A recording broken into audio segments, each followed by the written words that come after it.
Sejam bem-vindos, meus estimados irmãos e irmãs, mais uma vez nesta terça-feira, hoje, dia 15 de março de 2022, nós estamos tendo mais um estudo sobre temas, relacionados aí à vida cristã e o culto em especial, em destaque.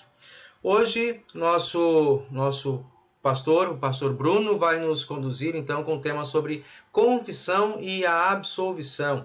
Esse tema, para quem já me acompanha há mais tempo, sabe que ele é muito precioso, é um lugar que a gente tem de presente de Deus, como já dizia Lutero, a igreja, isso é uma obrigação, e aos membros, a igreja enquanto clero, vai dizer, os pastores, é um dever de ofício não negar-se à confissão e absolvição dos cristãos, do seu rebanho. E ao próprio rebanho do Senhor é um privilégio saber que nós temos a casa aberta, os ouvidos do Senhor atentos às nossas necessidades e disposto a nos perdoar todos os pecados. Assim, com esta alegria, nós queremos dar início a esse momento invocando a presença do nosso Deus para nos acompanhar. Em nome do Pai, do Filho e do Espírito Santo. Amém. Ó Senhor Deus, Santo Pai, que através do Teu amado Filho Jesus Cristo nos une num só corpo em torno da Tua palavra. Faça-se presente entre nós e, embora estejamos geograficamente distanciados, nos conecte, unidos num só corpo, num só propósito, de conhecer e aprofundar a nossa fé na Tua palavra. Abençoe-nos com o estudo que o pastor Bruno nos trará nesta noite. E enriqueça-nos, Senhor, na segurança de que em Tua casa, em Tua presença, temos perdão abundante e sempre presente às nossas necessidades. Por Cristo. Amém. Bruno, então a tela está aí para ti. Hoje o nosso tema. Beto e Soraya chegando aí conosco também. Sejam bem-vindos. Então tá, pessoal, vamos dar início e como acredito que vocês podem ver aí, o tema de hoje, o nosso estudo é a absolvição, ou a confissão, absolvição ou penitência, como se fala. Eu vou tratar esse tema hoje aqui de uma perspectiva assim bem geral, A gente tem tratado sobre o culto, logicamente quando a gente fala da absolvição, o culto, ele é um assunto presente também, ele vem junto com isso, Mas aqui eu vou tratá-lo de um ponto de vista mais genérico, assim. A gente vai olhar, em primeiro lugar, o nosso rito da absolvição, a gente vai olhar os textos bíblicos e algumas partes das nossas confissões luteranas que falam sobre a absolvição, certo? Então, basicamente isso. E eu só queria avisar vocês, assim, se vocês quiserem falar, alguma coisa, apertem na mãozinha ali, porque eu vou estar com os slides passando, então eu não consigo ver, Eu não tenho a visão aqui. Eu vou acompanhando para ti, pastor Bruno. Eu vou acompanhando te dando feedback, tá? Beleza, então tá bom. Então tá, pessoal, vamos começar. Absolvição. A gente conhece a absolvição, ou a absolvição vem a nós por meio do nosso rito, Então, nada mais justo a gente começar por ele.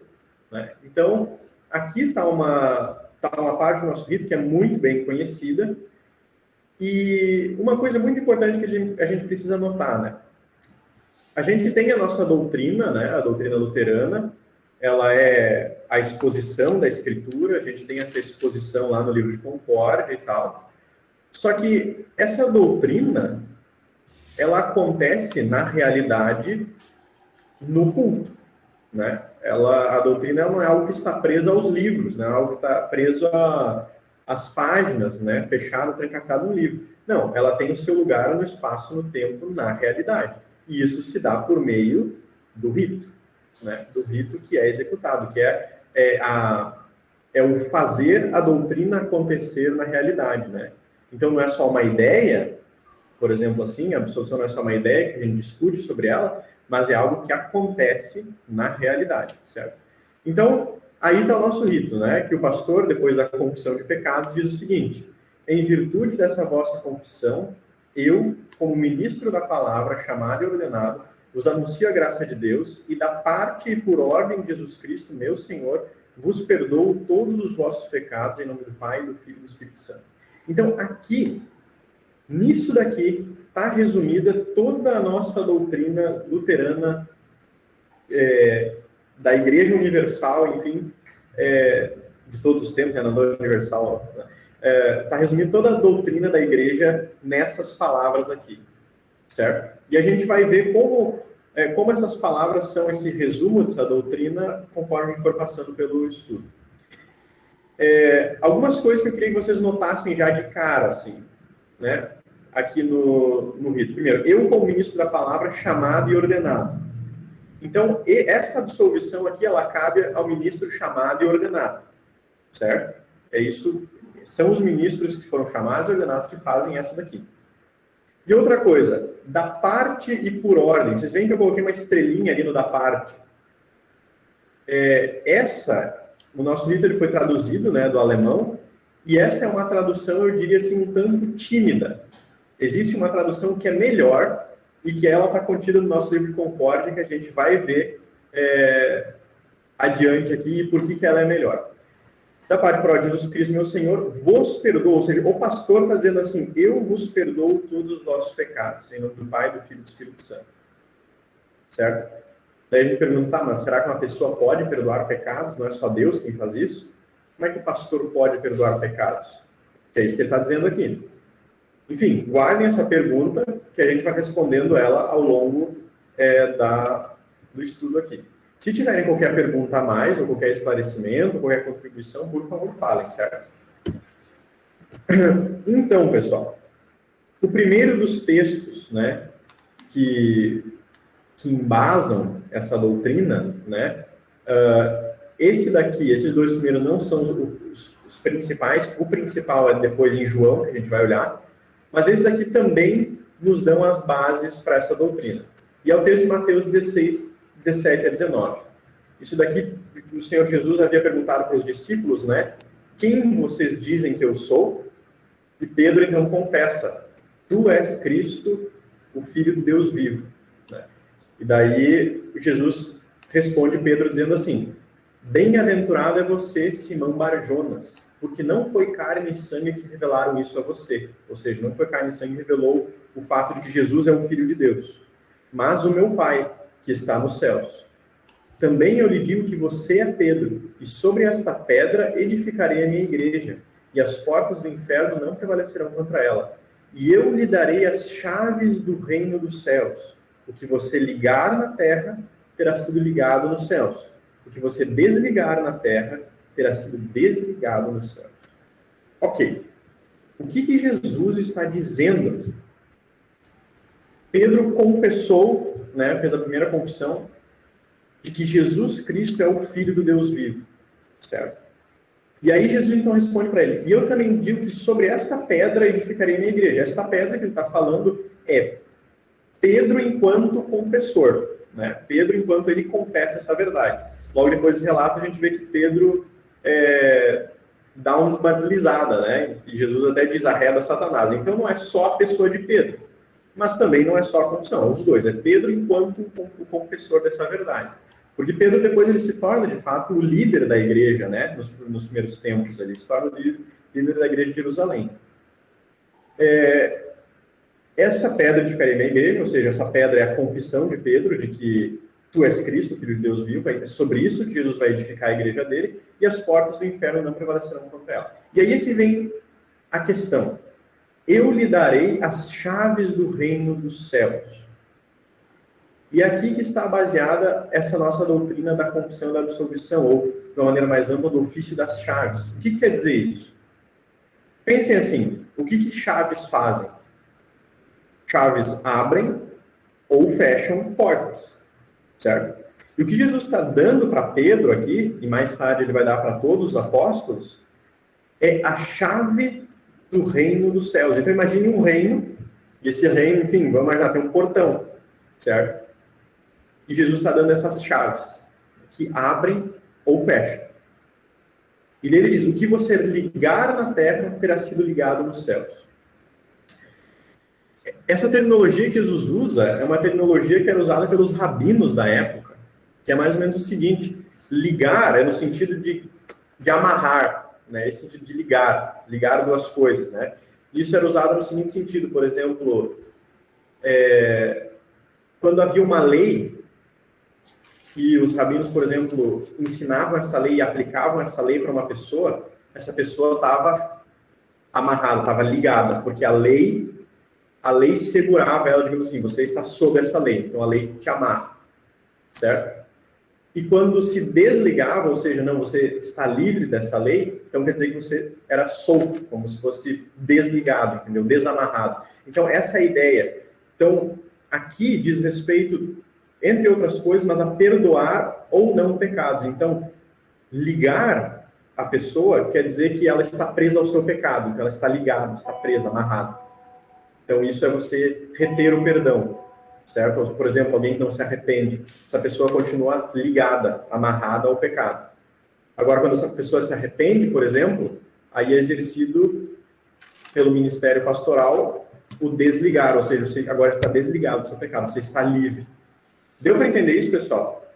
Essa é uma linguagem que às vezes a gente não está acostumado, né? Mas é mais ou menos o que Jesus está querendo dizer aqui, certo? Então, essas chaves que ele dá agora para Pedro e depois para a igreja, de você, da igreja ligar, ou seja, reter o perdão, por exemplo, para alguém que não se arrepende, então você está ligado ao seu pecado, certo? Você está preso, ou de desligar, ou seja, agora você está solto, certo? Você está livre do pecado, né? Então, imaginem o pecado como um fardo, né? Imaginem isso na cabeça de vocês. Você está ligado a esses fardos ou desligado, certo? Essa é a ideia que está por detrás aqui. Então, é nisso aqui que está baseada essa nossa doutrina da absolvição, certo? Essas chaves. E, claro, isso aqui é um pouco mais amplo também, porque a doutrina das chaves envolve, por exemplo, assim, o pastor, quando ele não permite alguém se aproximar do altar para participar da ceia, digamos, alguém que vive em pecado manifesto, alguém que não se arrepende, ou alguém que, por exemplo, não crê como a gente. Então, o pastor exerce as chaves e, nesse caso, não, se você não pode chegar até aqui. Ou ele libera, no sentido de permitir que a pessoa venha, certo? Então, também é nesse sentido, né? Também tem o sentido de condenar doutrina falsa e aceitar a doutrina verdadeira, proclamar a doutrina verdadeira, né? Tem todos esses sentidos aí. Mas deu para entender mais ou menos ou ficou confuso? Eu quero que vocês falem assim se alguma coisa não ficou clara.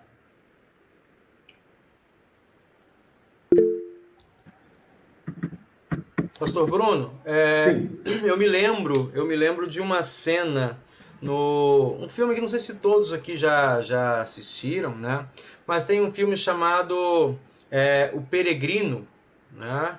É um filme que é baseado, né, em um livro e tem uma cena interessante em que, a certa altura, esse peregrino, ele caminha, né? O nome dele é Cristão, o personagem, né, desse filme, remonta a alguém com um grande fardo sobre as costas, né? Ele vai durante uma boa parte do seu percurso carregando esse fardo, esse peso, e ele não consegue se desvencilhar dele, né?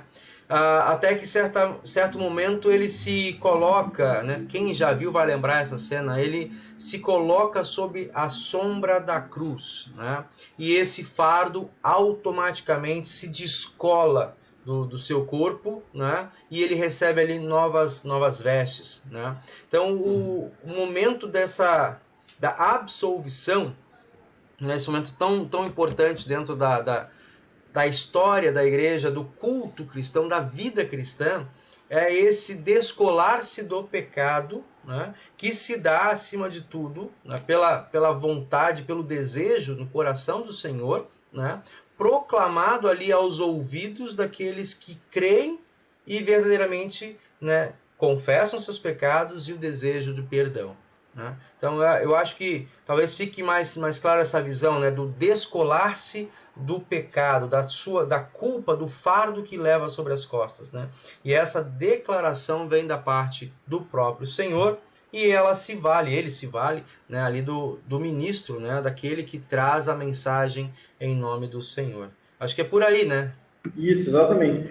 E Depois a gente vai ver com mais clareza isso, mas a absolvição que se recebe não é um simples contar para a pessoa, não é um simples informar para a pessoa que o pecado dela está perdoado, mas é um verdadeiro perdoar. Então, é mais do que simplesmente dizer assim, não, Jesus perdoa. Não, é perdoar ali na hora, porque as chaves foram dadas, né, para a igreja, e os pastores, em nome da igreja, então, exercem essas chaves.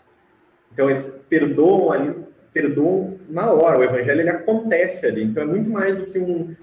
E esse aí, acho que é o consolo que o pastor está tentando falar, que é muito mais do que um simples dizer, não, Jesus perdoa. Né? Isso é só uma informação. A gente sabe, eu sei que Jesus perdoa. Mas é diferente dizer agora, eu perdoo os teus pecados. Da parte por ordem de Jesus, eu perdoo os teus pecados.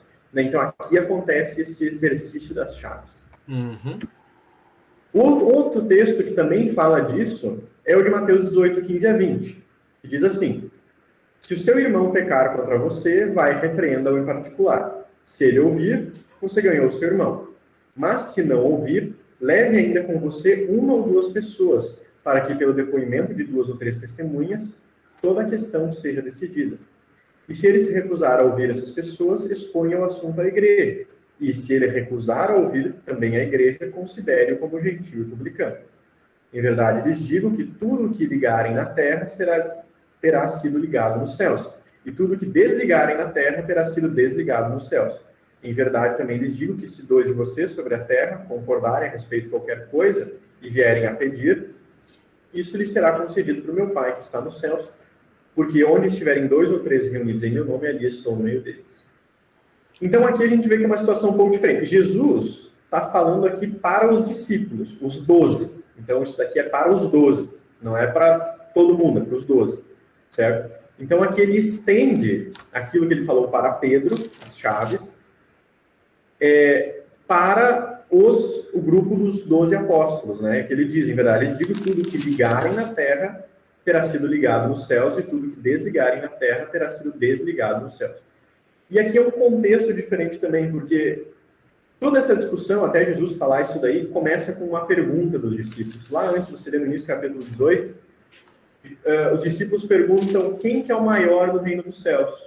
E Jesus responde, né, trazendo uma criança para o seu meio, que, em resumo, o maior no reino dos céus é o menor. É aquele mais frágil, é aquele que mais precisa de cuidado, esse é o maior. E aí segue Jesus falando sobre como não devemos desprezar esses menores, que na verdade são os grandes. E aí é que entra essa questão aí que Jesus está falando, se o seu irmão pecar contra você, vai repreendê-lo em particular.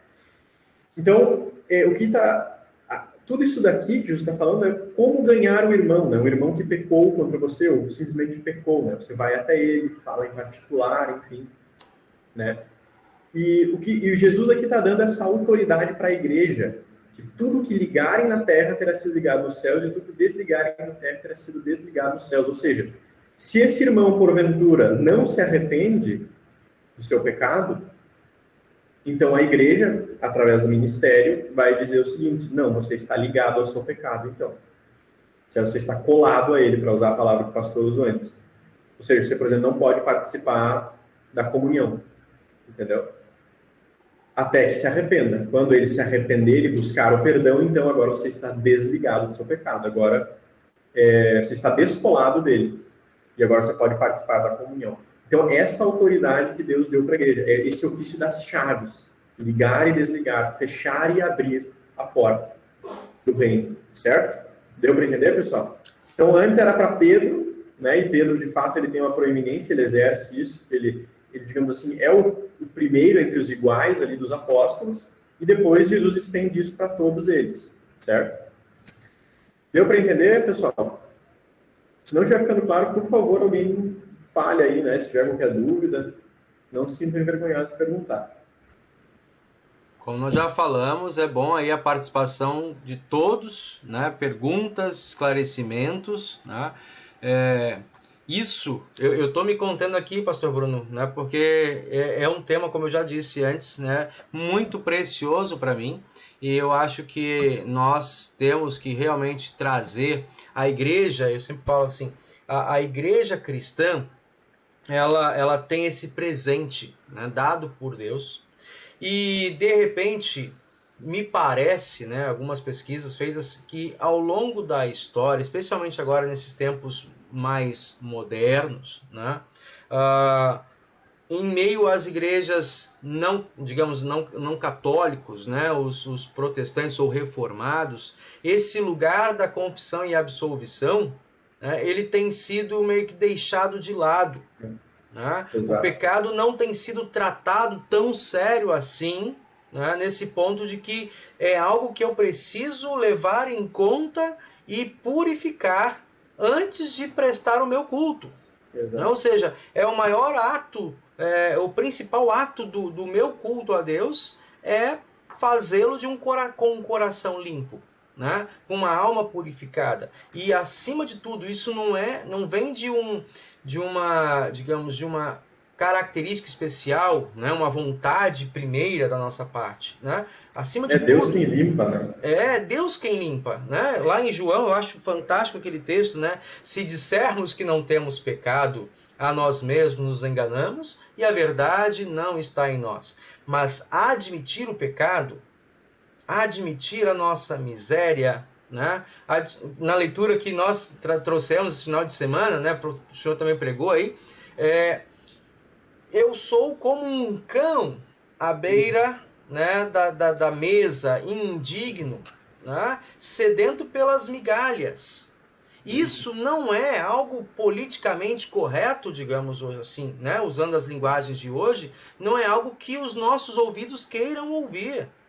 Né? Nós vivemos um tempo de um culto muito antropocêntrico. O homem está no centro, né? E essa falsa ideia, né? Essa fantasia, infelizmente, acaba plantando ilusões, impedindo que as pessoas desfrutem da riqueza do culto.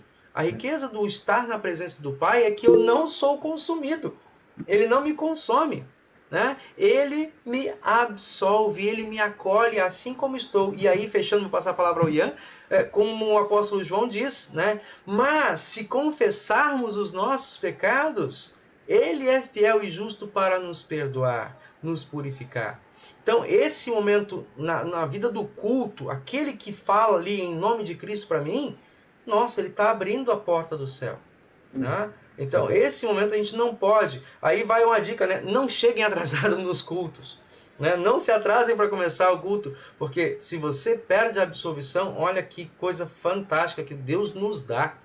Né? E, de novo, não é apenas uma questão externa, é algo profundo. E a série de estudos que o pastor Bruno está trazendo pretendem, então, nesse sentido, rememorar e nos fazer encontrar o sentido e todos os benefícios que Deus nos concede através da palavra e os seus sacramentos no culto. Obrigado aí, acho que eu não gosto de me empolgar não, senão vou longe. Eu acho que o Ian estava pedindo a palavra. Ele escreveu ali, pastor. Pois não. E aí escreveu: verdade, parece que a doutrina da confissão dos pecados foi banida das igrejas protestantes, infelizmente. Isso, essa doutrina da absolvição, assim, realmente, né? É uma coisa que a gente não vê tanta ênfase hoje.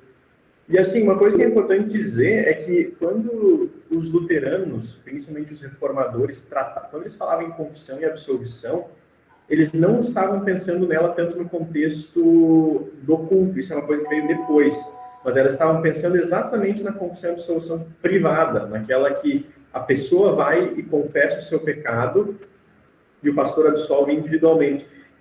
A confissão passar para o início do culto, isso é uma coisa que aconteceu depois, principalmente ali no século XVIII, século XIX ali, em Missouri, na igreja dos Estados Unidos, quando tinha o Carl Ferdinand Walther, por causa do pietismo, por causa do movimento pietista, o que tinha acontecido, a absolvição tinha caído em desuso, né? Não se fazia mais confissão privada. E daí o Walther, uma tentativa de reintroduzir ela, colocar ela no culto, né? Mas originalmente ela pertence, de fato, à privada mesmo. Eu vou lá no pastor e eu me confesso, olha, eu pequei nisso, enfim, recebe a absolvição privada, né? Que é uma coisa que, inclusive, as nossas confissões dizem que não deve cair em desuso na igreja, né? Uma coisa que deve ser. Isso é uma coisa que os membros da congregação têm direito, né, de se confessar para o pastor e receber o perdão. Né? Então, continuando ali, pessoal. Só um pouquinho, pastor Bruno. Acho que o Ian tá com a mão erguida. Não, tranquilo. Oi, reverendo. Perdão, eu tive uma perda na conexão antes, eu não pude falar na hora. Mas eu só iria confirmar isso, que é verdade. Infelizmente, é uma doutrina bíblica que caiu em desuso. Né? Hoje em dia não se vê mais isso. A doutrina da confissão dos pecados parece que foi alijada das igrejas protestantes como uma doutrina romanista, não sei, o que pensa, né? Tem isso. Mas é isso, só essa constatação que é triste, mas o próprio reverendo tem mostrado pelos textos que é uma doutrina bíblica. O próprio Cristo Jesus instituiu isso na sua igreja, né? Exato. E aí a gente entra no texto de João 20, né? Se você olhar lá no seu inário, pelo menos na edição nova do inário, onde está escrita a absolvição ali, vai ter ali embaixo a referência desse texto aí, que é nesse texto que é baseado. Ao cair da tarde daquele dia, o primeiro dia da semana, estando trancadas as portas da casa onde estavam os discípulos, com medo dos judeus, Jesus veio e se pôs no meio deles, dizendo: que a paz esteja com vocês. E dizendo isso, lhes mostrou as mãos e o lado. Então os discípulos se alegraram ao ver o Senhor. E Jesus lhes disse outra vez: que a paz esteja com vocês. Assim como o Pai me enviou, eu também envio a vocês. E havendo dito isso, soprou sobre eles e disse: recebam o Espírito Santo. Se de alguns vocês perdoarem os pecados, são perdoados. Mas se os retiverem, são retidos. Esse texto, meus irmãos, é de uma preciosidade indescritível, porque aqui está tanto a doutrina da absolvição como o cerne da doutrina do ministério. Certo? Vejam o que Jesus disse. Pensem nisso daqui. Assim como o Pai me enviou, eu também envio vocês. Ou seja, assim como Jesus é o enviado do Pai, né? Aquele que revela a vontade do Pai, aquele que fala, não aquilo que é dele, mas que fala aquilo que ele ouviu do Pai, aquele que faz não as obras dele, mas as obras do Pai, né? Assim como o Pai enviou assim ele também envia os 12 apóstolos. Certo? Ou seja, essa relação entre Jesus, assim como Jesus é o apóstolo do Pai, o enviado, agora Jesus envia os seus apóstolos. Certo? Então, aqui também está o cerne da doutrina do ministério. O ministro, o pastor, ele não é só alguém que estudou a Bíblia e explica a Bíblia. Não. Como a gente vai ver depois, segundo as nossas próprias confissões, o pastor, ele age em lugar de Jesus Cristo. Ou seja, o ministério pastoral carrega a presença de Jesus. Certo? Isso a gente vai ver mais claro depois das nossas confissões. E aí Jesus prossegue. E havendo dito isso, soprou sobre eles e disse: recebam o Espírito Santo. Aqui está a ordenação dos apóstolos, digamos assim. Se de alguns vocês perdoarem pecados, são perdoados, mas se retiverem, são retidos. Ou seja, aquilo que os apóstolos perdoarem, eles estão fazendo em lugar de Jesus. Eles são, como o apóstolo Paulo fala depois, somos como que embaixadores de Jesus. Né? Então, o que eles perdoam está perdoado, o que se retém é retido. Certo? Então, isso é muito importante que a gente tome noção, irmãos, que o ministério e a absolvição estão diretamente conectados. Né? Então, isso vale primeiro para os apóstolos, essa relação de envio do Pai, do Filho e do Filho, os apóstolos, no Espírito, certo? É uma relação trinitária também. E depois os apóstolos, mediante a imposição das mãos, passam esse ofício para os pastores até chegar nos dias de hoje. Entendeu? É uma coisa que vai sendo passada. Né? E assim se recebe, então. E na ordenação de cada pastor é lido esse texto aqui. Não só lido ele como informação, mas é aplicado. E é orado sobre esse pastor também para que ele receba o Espírito Santo que capacita ele para fazer o ministério. Porque ninguém faz isso sozinho. Uma coisa que o Espírito Santo dá. Né? Então, se alguns de vocês perdoarem pecados, são perdoados, mas se retiverem, são retidos. Então, é Jesus quem dá esse poder aqui para o ministério. Aquele ministério que ele envia, os ministros que ele envia. Né? Que são os apóstolos e depois os seus pastores. Ficou claro até aqui, pessoal? Por isso, que o pastor diz lá, lembra que eu falei lá no início do rito, quando a gente estava olhando o rito, vos perdoo, porque na verdade quem está falando ali é Jesus. Entende? Porque assim como a mesma relação, não é exatamente igual, né? Mas como o filho é enviado do pai, os apóstolos, os pastores são enviados do filho. E eles falam a palavra do filho, e é o filho falando por meio deles, né? Porque nenhum homem pode perdoar pecados, mas é Jesus, pelo ministério pastoral, que perdoa pecados. Certo? Então, como a gente vai ver depois nas nossas confissões, é Deus falando aquilo ali para nós. Não é a pessoa. E aqui também, só para mais uma curiosidade, é por isso que os pastores da nossa igreja, na igreja católica, por exemplo, e na igreja ortodoxa, eles usam vestes litúrgicas. Porque não é para aparecer a pessoa do pastor. Entende? Não é para aparecer a pessoa do pastor. Mas Jesus, é para aparecer Jesus. É por isso que se usa uma liturgia.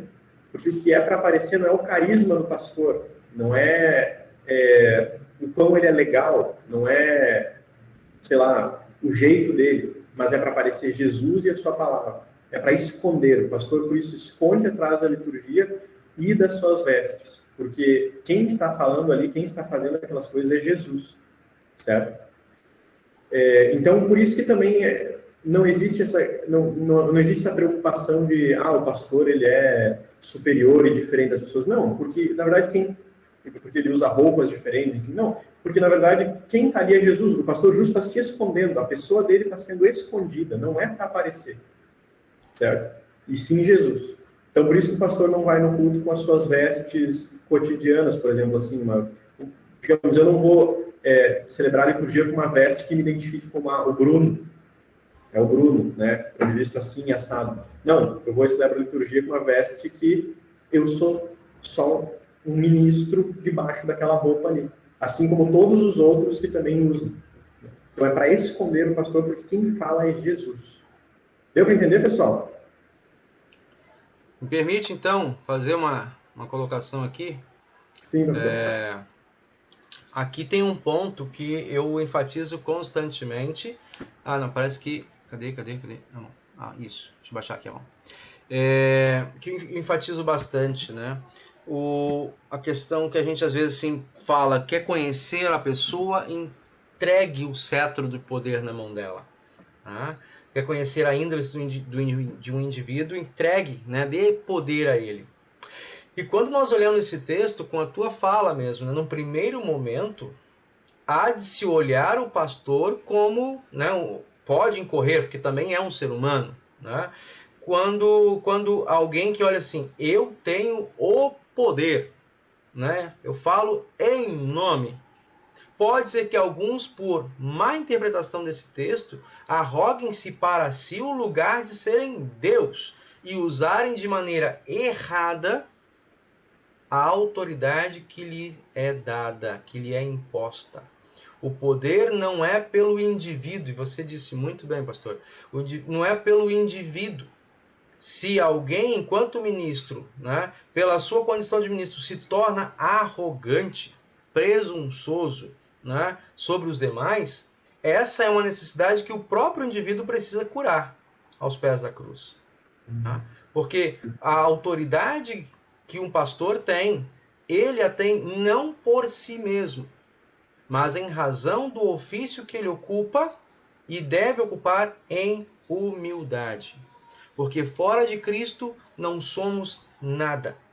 E esse é um ponto, acho que importante, né, pastor, de nós ressaltarmos dentro da maneira como os reformadores, a nossa tradição cristã, luterana, ela traz assim de entender o ministério. O ministério, sim, ele é importante, ele é empoderado, né, e ele se sustenta por causa de Cristo, mas um indivíduo, Erison, né, fora de um chamado pastoral, fora da ordenação, né, fora de um tempo, de um serviço, de uma congregação que o reconhece, o que valida junto, né, e a partir do chamado, o seu trabalho, ele é um cidadão comum.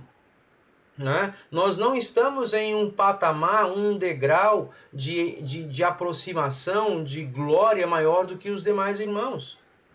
né? Há algumas outras tradições, algumas outras doutrinas e teologias que trazem ao ministro, né, ao sacerdote, talvez essa condição distintiva. Né? Nós cremos e ensinamos que o pastor, ele tem a autoridade, né? E essa autoridade se mantém enquanto ele está em acordo com a palavra. No momento em que ele se desvia da palavra, que ele se desvia do ensino, que ele se desvia daquilo que é trazido para ele, ou seja, eu sou servo, embaixador de Cristo, ou seja, não posso pregar segundo a minha própria vontade, né? E eu sou servo de Cristo no meio da igreja, para falar em nome de Cristo e não em nome pessoal. Então, esse é um lugar em que, de novo, né, há uma tensão constante em nossa teologia, nosso jeito de olhar e de proclamar Cristo ao mundo. Né? Ao mesmo tempo que, se em conformidade com a palavra eu tenho todo o poder e o que é ligado na terra está ligado no céu e vice-versa, né? Fora de Cristo, de maneira desconforme a esta palavra, né, eu sou pesado na consciência por ela. Né? E essa autoridade é tirada, uma vez que eu estou em desconformidade com essa palavra. Né? É importante que a gente saiba disso para não usar com arrogância, né, o lugar de ministro, de servo que nós temos, que nos é dado, porque ele pertence em última instância, né, ao próprio Senhor. Aí eu vejo esse primeiro aspecto. Né? Depois eu quero falar um pouquinho, né, mais à frente dessa percepção, às vezes, equivocada, de que achar assim, não, por que eu vou falar ao pastor se eu posso falar para um outro terapeuta? Né? Faz diferença? Eu vou mais ou menos conduzindo por aí, talvez eu traga uma questão mais à frente, pastor. Não, então, isso é verdade, né? Mas o mau uso, ele não pode o uso, né? Então, existem ministros tiranos, digamos assim, que se acham senhores, só que, na verdade, se ele é substituto de Cristo, Cristo ele é o servo, né? E se ele é substituto de Cristo, que é o servo, ele deve ser o servo também, né? Então, o pastor nada mais é que o servo dos servos, é isso que ele é. E, claro, né, o pastor falou sobre a autoridade não estar na pessoa, né? Jesus diz ali, e havendo dito isso, soprou sobre eles e disse-lhes, recebam o Espírito Santo. Depois que ele disse, recebam o Espírito Santo, aí sim, se alguns vocês perdoarem pecados, são perdoados. Mas se tivessem mentido, então é o Espírito Santo quem faz isso. É porque eles receberam o Espírito soprado da boca de Jesus que isso acontece, né? Então não é uma coisa que é colocada... É esse ofício que é colocado em imposto. Lógico, não tem como tu dissociar da pessoa, né? Porque é o pastor, digamos assim, ou é o apóstolo, né? Tá sobre ele, né? Mas é pelo Espírito, mas está nele, né? Vamos ver. Então, agora, vamos dar uma olhada nas nossas confissões, né? O que elas dizem, né? Aqui eu peguei um pedaço aqui da Apologia da Confissão de Augsburgo, né? Que está falando sobre o fato de, e se existe um ministro que é ímpio, por exemplo, um ministro que é, sei lá, que ele não crê, na verdade, né? E aí, será que vale o que ele faz ou não?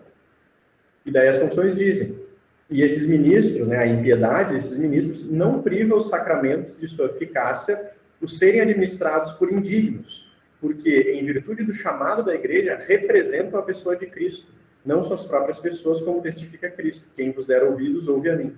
Quando oferecem a palavra de Cristo e os sacramentos, não os oferecem como substitutos de Cristo e em seu lugar. Então, mesmo que você tenha um pastor indigno, um pastor que seja ímpio e não creia naquilo que ele está fazendo, o sacramento que você recebe na mão dele é válido. A palavra que ele prega, estando em conformidade com o Evangelho, obviamente, é válido. Então, a absolução que você recebe é válida. Por quê? Porque eles representam a pessoa de Cristo, não suas próprias pessoas, como testifica Cristo. Quem vos der ouvido, ouve a mim. Então, quando eles oferecem a palavra e os sacramentos, eles oferecem como substitutos de Cristo. Imagina, um substituto de Jesus e no seu lugar. E é por isso que eu mencionei aquela questão da parte por ordem de Jesus Cristo antes da nossa liturgia. Aquele da parte, se você pega a edição alemã disso, e a edição americana, está escrito o seguinte: em lugar e por ordem de Jesus, não da parte. Em lugar e por ordem, ou seja, é uma tradução que leva mais a sério o que as confissões estão dizendo. Não é só da parte, mas é em lugar de Jesus. Né? Então, em vez de estar Jesus, estou eu fazendo isso daqui, né? Em lugar dele, como substituto de Cristo. Que é bem o que as nossas confissões falam. Né? Os pastores eles agem como substitutos. Então, por isso que isso é um grande conforto para a igreja, porque você não precisa se preocupar se o seu ministro crê ou não. Né? O sacramento ele vai ser válido, porque, por virtude do chamado da igreja, eles representam a pessoa de Cristo. Né? Um outro ponto da nossa confissão, né? Os nossos pensam assim: o poder das chaves, né, isso que a gente estava falando até agora, ou o poder dos bispos, como é chamado, é, segundo o Evangelho, o poder ou ordem de Deus de pregar o Evangelho, remitir e reter pecados e administrar os sacramentos. Pois Cristo envia os apóstolos com a seguinte ordem: assim como o Pai me enviou, eu também vos envio. Recebei o Espírito Santo. Se é de alguns perdoados os pecados, são perdoados, se de retiveres, são retidos. Aqui, então, as confissões utilizam esse mesmo texto que a gente estava olhando ali para falar desse poder das chaves, que é o poder dos bispos ou dos pastores, né? Que é perdoar ou reter pecados, proclamar o Evangelho e administrar os sacramentos, admitindo a participarem aqueles que se arrependem e proibindo aqueles que não se arrependem até que se arrependam. Né? Então, aqui a gente vê muito claro que o ofício do ministério, ele não é só alguém, uma pessoa que estudou a Bíblia e a pessoa vem explicar a Bíblia para nós. Não. E o culto também não é uma aula. Né? Mas Jesus, mediante o ministério, age. Né? Jesus usa os seus substitutos, que são os ministros, e eles estão ali vestidos de um jeito que mostra isso, eles celebram uma liturgia que esconde a pessoa deles, né? Para fazer a sua ação no meio da sua congregação hoje. Então, às vezes a gente pergunta, mas o culto ele não poderia ser mais informal, assim, para ser... Olha, poderia, mas isso daí ofusca justo esse aspecto do ministério, né? Ofusca esse aspecto de que é Jesus e não a pessoa do pastor que importa, né? Então, a formalidade do culto está justo por causa disso, porque ali não é a pessoa, não é o carisma do pastor, não é se o pastor é legal, se ele é quitão ou não é isso que interessa. O que interessa é Jesus fazendo a sua ação por meio do ministério, né?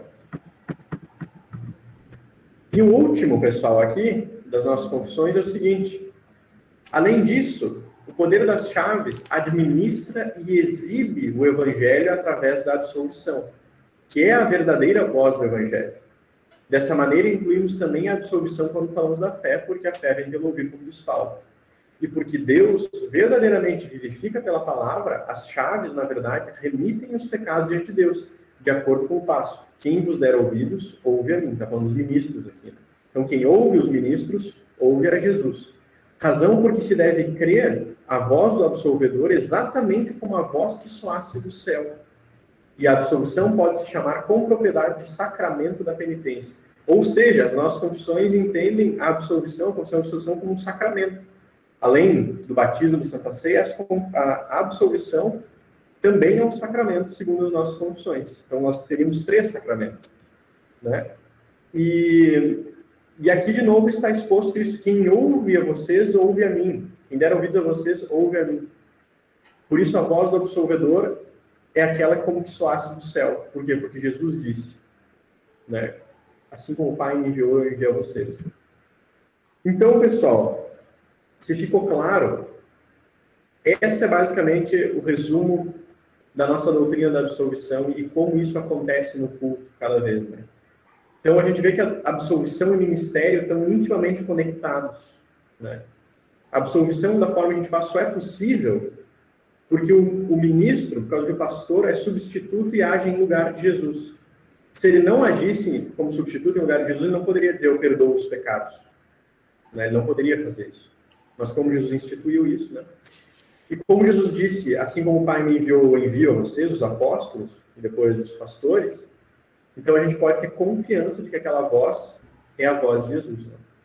E aqui, então, também abre aquela questão, né, que eu mencionei de passagem antes, que a absolvição, originalmente, ela não é algo que está conectado ao culto, mas é algo que é privado, ou seja, a pessoa vai e se confessa, né? Isso na Igreja Católica é mantido até hoje. Tanto é que no início da missa, por exemplo, não tem absolvição.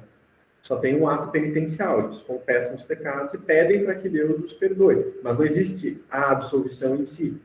Né? A absolvição é dada separada. Os anglicanos, na verdade, os luteranos são os únicos que colocaram a absolvição para dentro do culto. Mas isso de nós colocarmos para dentro do culto não deve acabar e fazer cair em desuso a absolvição privada. Então, pessoal, eu queria dizer para vocês que vocês têm o direito, né, e podem pedir para serem absolvidos particularmente. Quando há pecados que acusam a consciência, quando há pecados que atormentam, você pode ir e se confessar ao pastor e ele, em lugar e como substituto de Cristo, vai te absolver do teu pecado. Né? Então, isso é uma coisa que Jesus deu para a igreja. Né? E a absolvição privada, ela é diferente da que acontece no culto, justo porque ali você, diante do substituto de Cristo, você verbaliza e confessa o seu pecado. Eu fiz isso. Né? E aquilo ali nunca mais sai dali. Eu fiz isso, isso, isso. Isso aqui que está me atormentando, isso aqui está destruindo comigo. E aí, então, vendo o seu arrependimento, o ministro te desliga do teu pecado. Ele te descola do teu pecado mediante o pronunciamento da absolvição. Estão perdoados os teus pecados. Ou eu perdoo os teus pecados em nome do Pai e do Espírito Santo. E aí se realiza isso que a nossa confissão diz, que o poder das chaves exibe o evangelho através da absolvição. Ou seja, não é só, Jesus te perdoa. Não, ele exibe o evangelho. O evangelho acontece na hora que é dito os teus pecados estão perdoados, porque o que desligares na terra terá sido desligado no céu. Se vocês perdoarem pecados aqui, são perdoados. Ou seja, acontece ali. Né? É válido diante de Deus aquilo ali. Então, isso é uma coisa que não tem como descrever, é um dom magnífico que Jesus deu para a sua igreja. Né? Então, não depende só de a gente lembrar que Jesus perdoa, mas a gente também tem a oportunidade de isso acontecer nas nossas vidas, quando a gente vai lá e se confessa. Então, pessoal, não sei se tem alguma pergunta sobre isso, alguma coisa que não ficou clara. Né?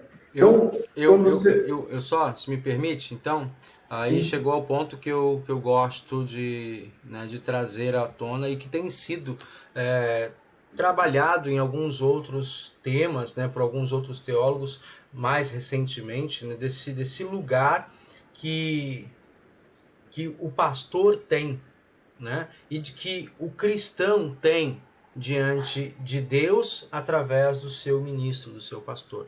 Né? Para quem ainda não sabe, né, eu concluí em 2020, né, a formação em psicologia aqui pela UFRJ. Então, a gente pode falar dessa questão de um movimento que começou a ser observado, né, de um aglomerado de... travou aqui para mim? Calma aí, tá travado aqui. Deixa eu ir falando, deixa eu voltar para cá. Não, travou mesmo. Voltou.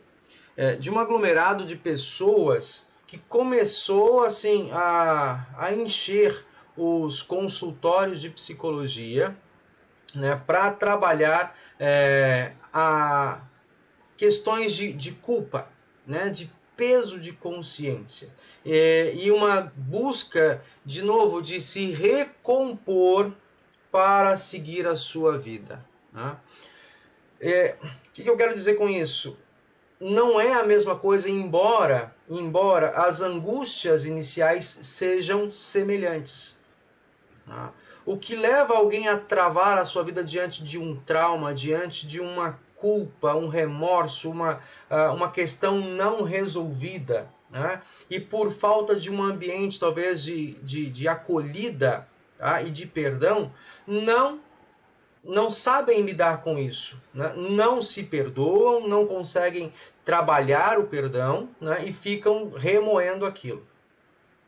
talvez por desconhecimento da igreja, né, por desconhecimento do corpo da igreja, dos membros, né, os escritórios pastorais, que hoje, né, na igreja luterana não tem, como na igreja católica, aquela capelinha do confessionário, né, mas os escritórios pastorais, nos templos da igreja, né, há um espaço, a escuta pastoral, né, para a absolvição auricular. É esse exatamente o nome que é dado em nossas confissões. Né?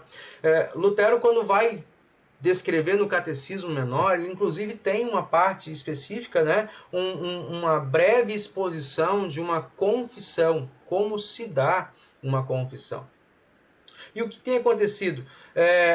Por falta de conhecimento, alguns cristãos vivendo essas situações, por talvez não se acharem, digamos, esse espaço, saber desse espaço de acolhida, vão procurar esse alívio de perdão em terapias. Tá? Eu não quero anular a terapia, ela tem o seu lugar e o seu valor. Tem coisas que o pastor vai fazer, mas tem coisas que já não é da sua alçada, digamos, de ajuste de comportamento, de atitudes, que isso é um trabalho mais demorado, né? Cada um tem que encontrar suas ferramentas e é do campo da psicologia. Sim, vai lá com seu terapeuta e vai fazer.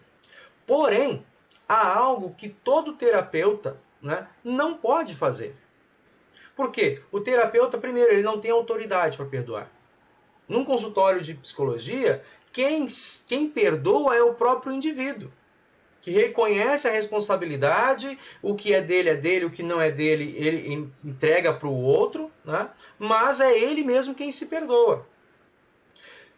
Na teologia, na igreja, na vida pastoral, na vida congregacional, o pastor, portanto, em nome e por causa do seu ofício, em nome de Cristo e por causa do seu ofício, ele traz verdadeiro perdão, é Cristo quem perdoa. E o perdão que Cristo oferece pela absolvição dos pecados ultrapassa qualquer sentimento de bem-estar e alívio emocional. É algo tão profundo que certa vez, numa palestra, né, uma terapeuta, uma psicóloga hospitalar, chegou a fazer essa proclamação numa turma em que ela sabia que havia ali alguns teólogos, alguns teologandos. Né? Ela diz, há um momento, um estágio da vida do ser humano, na sua transição, como ela colocou, né, desta vida, em que nem os médicos têm um poder de fala quanto o psicólogo hospitalar. Porque ele vai no âmago, na questão mais subjetiva do indivíduo. Mas ela disse, há um lugar em que os psicólogos param, em que os pastores prosseguem. Né? Na intimidade espiritual, no cerne, na base da existência. Porque fala em nome daquele que sustenta aquele indivíduo. Né? Em nome do Espírito, em nome do próprio Cristo. Então, a absolvição, a confissão e a absolvição é algo tão importante e é reconhecido pelas autoridades que cuidam, digamos, né, os psicólogos, que assim trabalham a psique, né, o lado mais subjetivo e abstrato do indivíduo, mas eles reconhecem que há algo que só o pastor pode fazer, por dever de ofício. Né? E por isso a gente toma de novo a nossa confissão. Ele diz, não é dado à igreja, aos pastores de Cristo, né, eximir-se desse lugar de responsabilidade, tanto quanto ao sigilo, quanto a uma escuta ativa, atenta em espírito. E também, né, diferente, e as nossas confissões, né, Lutero traz esse ponto, diferente do que se fazia então, né, na Igreja Católica dos tempos de Lutero. Tá? Não vou dizer hoje que eu não estou visitando para poder saber como se trata. Mas Lutero diz, no seu tempo, em que havia uma obrigação por parte da igreja, dos membros, vamos dizer assim, né, do povo leigo, de ter que comparecer de tempo em tempo por obrigação, às vezes por imposição externa e não por uma demanda individual, um desejo do cristão. Né? Lutero vai dizer assim, esse ensino, né, se perdeu. Para nós cristãos, por causa do que Cristo oferece, é um privilégio. É um privilégio saber que eu tenho as portas abertas, né, do ministro de Cristo, que me fala da parte do próprio Cristo, tanto para me admoestar quanto ao caminho, as escolhas erradas que tenho feito por causa do pecado, quanto para me absolver em meio à opressão, da culpa e do pecado e do acusador que pesam sobre nós. Né? Então, esse lugar importante, né, que o pastor Bruno veio trazer a nós, que era algo que estava, digamos, restrito ao sigilo da individualidade, né, os nossos antepassados trouxeram para o culto, para ser algo para todos, né, de comunidade. Agora, por causa, talvez, de desinformação, alguns dentre nós, né, se esqueceu. Poxa, eu posso ir ao meu pastor. Eu posso dialogar com Cristo através do meu pastor. E se porventura, diz Lutero, aquela absolvição que foi dada no culto, ela é válida e certa e é plena no próprio céu. Mas há vezes e situações em que, na subjetividade, aquilo que foi dito ainda não me é suficiente por causa da acusação à minha consciência. E nesse momento eu posso sim, não por descrédito, não por invalidade daquilo que foi dito no culto público, mas por uma necessidade particular, falar com o meu pastor, me confessar diante de Cristo pela pessoa do pastor e receber de Cristo, através do seu servo, o perdão aos meus pecados. Né? Então, acho que assim eu me sinto tranquilo com esse tema, né? Devolvo a palavra aí ao pastor Bruno e aos demais também para fazerem as suas colocações e perguntas. Então, pessoal, eu acho que era basicamente isso. Eu não tenho muito mais o que acrescentar. Se alguém, de repente, tiver alguma pergunta, né, algo que gostaria que fosse esclarecido, pode fazer a sua pergunta. Beto, Soraya, sim. Assim, o importante, né, o resumo de tudo que a gente crê nisso está nas palavras que são ditas pelo pastor. Em virtude dessa vossa confissão, eu, como ministro da palavra, chamado e ordenado, vos anuncio a graça de Deus, e da parte por ordem de Jesus Cristo, meu Senhor, vos perdoo todos os vossos pecados, em nome do Pai, do Filho e do Espírito Santo. E é isso que acontece. É um pastor que é chamado e ordenado, né, que é um sucessor dos apóstolos, que, assim como o Pai enviou Jesus, Jesus o enviou também, por meio da igreja, e ele perdoa os pecados, porque Jesus diz, recebam o Espírito Santo. Se de alguns perdoarem pecados, são perdoados, se os retiverem, são retidos. Né? Então, isso acho que era o importante que ficasse gravado, assim, né? Como é uma coisa que acontece, não simples dizer assim, Jesus te perdoa, mas é o real perdão acontecendo naquele momento, né? Então era basicamente isso. Ok. Obrigado, pastor Bruno, obrigado pelo esclarecimento, obrigado pela exposição, de trazer a nós assim, esse tema, né? E algo de novo, bom vir de ti, né? Porque aí eu só faço os acréscimos, os complementos nesse tema que eu acho muito precioso, sim, reforço sempre a igreja, é algo que estava aos nossos pais, né? E que especialmente nas cidades, pelas correrias, nos tem sido tirado, de novo, não pela negligência dos pastores, mas pela correria da vida e talvez por estarmos inseridos em meio a outras confissões, né? Outras igrejas, outras confissões distintas que não guardaram isso, né? Ou seja, muitos que vêm para nossa igreja certa vez e pastor, desculpa eu estar tomando o tempo do senhor para falar, né, do meu problema. E por mais de 5, 10 vezes, né, eu disse para a pessoa, olha, no momento em que o pastor não puder né? Se sentir incomodado porque está lhe sendo tirado o tempo de ouvir as ovelhas do Senhor, ele pode pegar a sua biblioteca, seus livros e fazer outra coisa, né? Porque pastor é para cuidar de ovelha ferida, né? E se a ovelha está cansada, oprimida, né, ferida no seu coração, né, de novo, repito, dever do pastor, privilégio da ovelha, saber que tem um aprisco onde se curar na presença de Cristo. Obrigado, e assim nós passamos para o momento de oração. Alguém dentre os irmãos aí tem algum pedido de oração, agradecimento, para que nós também incluamos em nossas orações?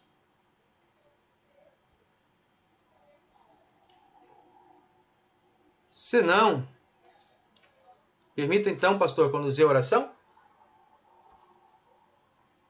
Pastor Bruno, posso conduzir a oração ou tu conduzes? Então oramos.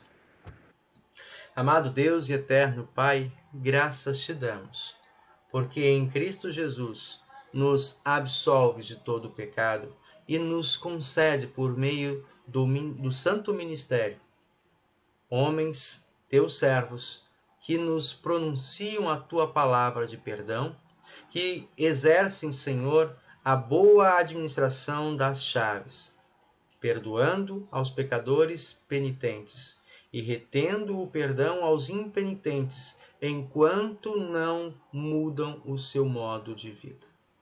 Senhor Deus e Pai, ajuda-nos a fazermos bom uso desse poder especial que tu entregas à tua igreja na terra. Quer o façamos, Senhor, de maneira particular, pela confissão e absolvição auricular, quer, Senhor, o tenhamos de maneira coletiva em culto público. Quanto pastores, que não usemos, Senhor, com arrogância, usurpando daquilo que é teu. E enquanto membros, que não desprezemos o privilégio de termos na tua presença, diante do teu altar, este benefício tão importante para nos suster de pé. Que a tua graça, Senhor Deus, seja derramada continuamente sobre nós.